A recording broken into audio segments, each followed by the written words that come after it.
teman saya itu lihatnya malah 2 pocongan. Waduh, saya lihatnya satu. Satu saya lihatnya. Teman saya lihatnya 2 pocongan di belakangnya gantung di pohon bambu itu. Kalau yang di dekat pohon kelapa saya nggak takut. Iya. Biasa kan bentuknya nggak terlalu jelas. Nah, yang mana yang takut? Tapi kalau yang gantung di Pring. pohon bambu itu, waduh saya hampir geblak-geblak kok itu rasanya. Bayangkan ini masih ada kapas-kapasnya, bentuk kapasnya di darahnya pada. Sama kelihatan jelas itu kalau ada kapas namanya darah. Aduh, kelihatan. Waduh, kayak orang di rumah sakit gitu. Ya, kurang lebih kayak gitu. Wajahnya. Wajahnya nggak terlalu kelihatan ya, semua kayak putih-putih. Serem itu, yang paling serem lah. Mau lari ya nggak bisa, ya, gimana lagi gitu aja. Kayak kaki ini kayak kepaku di apa? Di tanah. Sampai tuh kena sihirnya berarti karena dia itu. Sihir gimana? Ya pocong itu sama jin itu punya sihir. Kayak orang tidur kenapa tindian nggak bisa. Ada sihir.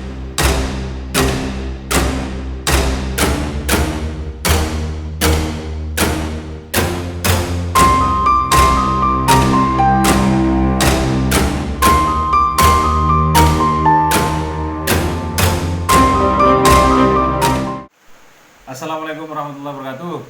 Ya, selamat datang para pemirsa di channel Pagi TV. Jangan lupa subscribe channel ini terus agar tetap terus berkembang. Oke, kali ini saya bersama teman saya. Silakan. Mobi. Siapa namanya? Mobi. Oh, Mobi. Ini nama asli atau nama panggilan? Ya, singkatan itu. Nama panggung. Iya, nama panggungnya. Oke, kali ini saya ngajak teman saya dengan alasan tujuan untuk berbagi pengalaman. Karena konten kali ini saya mengangkat konten cermin cerita misteri atau keramat alias horor. Ya. Jadi kita akan membuat cerita-cerita horor berdasarkan pengalaman, ya kan, yang pernah dialami pada waktu dulu atau mungkin sampai sekarang. Oh gitu ya. Ya.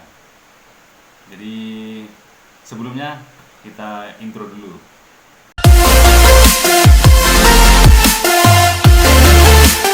Halo viewers, jangan lupa subscribe dan nyalakan loncengnya.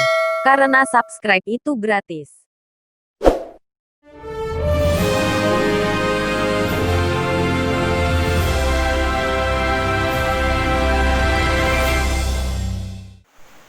Oke, selamat malam Mas Mobi. Ya, sehat semua kabarnya?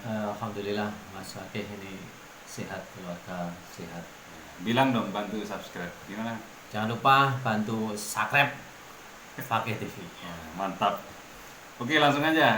Saya akan di segmen keramat ini, di segmen keramat atau horor ini, saya ingin mewawancari teman saya tentang pengalamannya sewaktu dulu sampai sekarang, pengalaman horornya. Oke, Mas Mobi dulu pernah nggak ngalami pengalaman horor? Untuk pengalaman horor itu sebenarnya beberapa kali saya. Ya.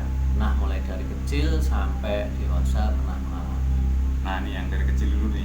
Nah, jadi sebelum diceritakan, kami ingatkan ke pemirsa bahwa pengalaman ini digunakan untuk edukasi agar kalian tuh lebih waspada atau hati-hati atau solusi untuk ketika mengalami kejadian itu ya. Iya. Atau nanti bisa sharing kejadiannya apa. Mulai dari kecil dulu ya. Iya. Kalau cuma ceritakan ke pemirsa. Kebetulan saya dulu itu waktu kecilnya itu kan rumahnya di desa. Desa mana? Desa di sekitar Ponorogo sana. Oh ya, wilayah Ponorogo lah ya. Lebih tepatnya itu malah di pegunungan gitu. Jadi di sana masih belum ada listrik zaman dulu. Zaman saya kecil belum ada listrik di sana. Berarti rumahnya di pegunungan? Iya, di lembahnya bukan Oh. di pegunungannya, malah di lembahnya. Kayak mana Munjungan Blitar itu? Ya, lebih parah saya kira. Lebih parah dari Munjungan. Wah. Parah, lebih parah. Berarti betul-betul ahli penghuni hutan ya. Ya. Waduh, luar biasa. Terus gimana nih kejadiannya? Nah, waktu kecil itu saya kan biasanya dengan nenek saya. Nah, saya masih ingat itu kira-kira TK, Ya, setingkat TK lah, setingkat TK. Karena zaman dulu juga belum ada TK itu Nggak belum ada. ada. Saya setingkat TK itu jadi masih ingat sampai sekarang. Waktu itu saya ditinggal orang tua saya, Ya. belum datang. Nah, saya kan mau nangis terus itu, nangis terus. Nenek saya itu tiba-tiba gendong saya keluar karena mungkin supaya saya berhenti nangis atau gimana gitu. Nah di depan rumah itu ditunjukkan, oleh iku oleh ono ireng-ireng iku delok niku. Nah, terus saya lihat itu di ladang, kebetulan ladangnya juga nggak terlalu lebat. Itu ya memang saya lihat sosok hitam besar, kira-kira kalau tingginya 3 atau 4 meter lah ya. Nah itu boleh delok ndek meneng oleh itu ono gendruwo ibu. Nah itu kata nenek saya itu gendruwo itu. Berarti neneknya lihat? Ya nenek saya lihat, yang nunjukkan ke saya itu nenek saya itu. Dan sampean bisa lihat? Bisa lihat. Nah, bentuk wujudnya gimana? Saya amati, saya nggak takut. Kalau zaman dulu saya kan nggak tahu itu hantu apa-apa. Oh iya, iya. Anak kecil. Anak kecil. Jadi saya cuma lihat tuh besar ya 4 meteran lah kira-kira itu. 4 meteran. Iya, rambutnya panjang. Terus kira-kira matanya bulat. Cuma tangannya aja sepintas saja terlihat jari-jarinya itu ya kayak jarinya sebesar pisang itu lah jarinya. Waduh, sebesar pisang, menyeramkan.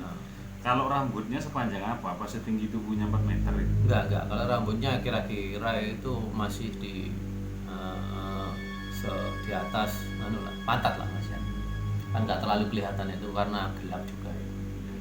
Biar kesini aja nih biar seru. Nah itu saya itu kan ya nggak takut, wong namanya anak kecil nggak tahu kalau itu gendruwo beneran gitu. Tapi ciri-cirinya kan tadi rambutnya 2 meter berarti ya? Ya setengahnya dari badan. 1,5 meter kira-kira. Tangannya sebesar pisang. Jarinya sebesar pisang. Kayak pisang. Ya sepintas aja kelihatan, enggak jelas, enggak detail gitu enggak. Tapi kelihatan bentuk tubuhnya. Ya kelihatan hitam besar gitu aja berdiri. Nah itu kan sudah saya besar itu saya mikir memang kayak bener ini dulu yang dibilang mbah saya itu bener-bener gendruwo gitu loh. Dan saya waktu kecil nggak takut sama sekali namanya anak kecil nggak tahu demit. Itu pengalaman pertama. Iya pengalaman pertama. Jadi nenek saya itu bilangnya wis menang lo ono demit lo ono gendruwo menang wae. Tak kira ya cuma buat nakut-nakutin, tapi ternyata setelah besar saya pikir-pikir itu benar gendruwo yang ada di situ. Karena ladang itu ya juga nggak ada apa-apa. Itu cerita pertama saya. Oke, cerita benar. Apa efek Anda ketika melihat itu pertama kali? Gak ada efek? Seingat saya nggak ada itu. Nggak ada.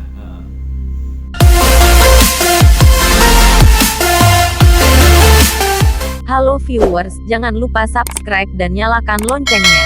Karena subscribe itu gratis. Oke, terus cerita kedua gimana? Cerita kedua itu terjadi kapan? Ya masih di desa yang sama. Kebetulan sudah agak besar ya. Ini kejadian bukan menimpa saya, tapi teman saya, tetangga. Waktu maghrib masih main di luar, itu anaknya hilang. Dicolong. Nah itu cari-cari gak ketemu, orang-orang kampung itu bilangnya hilang di gondol gendruwo. Oh iya. Alias disembunyikan gendruwo. Cerita orang dulu kalau Cerita bilang orang dulu ya. Jadi ya satu desa, satu dusun itu nyari keliling ya, kebetulan nggak ada listrik. Nah, jadi nyarinya pakai obor dari bambu ya. Sama tutup gitu. Ya, kentongan. Pukul ember panci tang itu semalaman sampai jam berapa itu nggak ketemu. Akhirnya hampir mungkin ya jam 12-an paling atau jam 1. Tiba-tiba anaknya ya sudah ada di bawah pohon sono seingat saya. Pohon sono. Ya. Nah itu sebenarnya ya usianya nggak terlalu jauh sama saya. Nah, akhirnya waktu dewasa ini saya tanya-tanya, dhisik dulu itu gimana sih? Kok ceritanya di gondol gendruwo gitu. Anaknya ya ngasih tahu ya memang dia itu dinaikkan di atas pohon sama genderuwonya. Dia juga tahu, orang-orang kampung itu nyari tong itu juga tahu itu. Bahwa oncor dan sebagainya itu tahu. Tapi dia itu seolah-olah kayak di alam lain ya, teriak-teriak itu kok nggak ada yang dengar gitu. Itu ceritanya kayak gitu. Itu cerita yang kedua. Berarti cerita dari teman, bukan ngalami sendiri sama. Bukan itu ya. Tapi sama waktu kejadian tahu. Ya tahu, ya tahu. Karena pertanyaan saya mirip nggak genderuwo yang saya alami waktu kecil itu dengan yang ada di TV-TV, mirip nggak? Penampakannya mirip ternyata dengan yang diekspresikan di TV itu. Genderuwo kan panjang, besar, matanya bulat. Kalau kayak di YouTube itu Kayak di YouTube itu ya sebagian atau sebagian saja kan, agak jarang penampakan genderuwo di YouTube itu kan, agak jarang. Yang banyak biasanya pocongan gitu aja sama Mbak Kunti itu kan. Oke, lanjut pengalaman yang berikutnya. Pengalaman berikutnya saya itu udah besar, Umur berapa? udah SMK lah kira-kira ya. Dari SMK. Ya kalau anak SMK dulu itu kan suka, zaman dulu itu suka-sukanya ya nyoba-nyoba ilmu kayak gitu-gitu itu kan. Aduh, punya ilmu nih kayaknya. Nggak punya ilmu sih ya nyoba-nyoba aja. Ilmu apa yang dipelajari? Kenapa Riau? Ya gitu-gitu dah. Nah, Dulu zaman dulu itu kan nggak ada hiburan, jadi hiburannya ya Belajar gitu-gitu. ya main silat sama belajar ilmu apa itu namanya, sekarang sudah nggak populer lagi ilmu yang kesurupan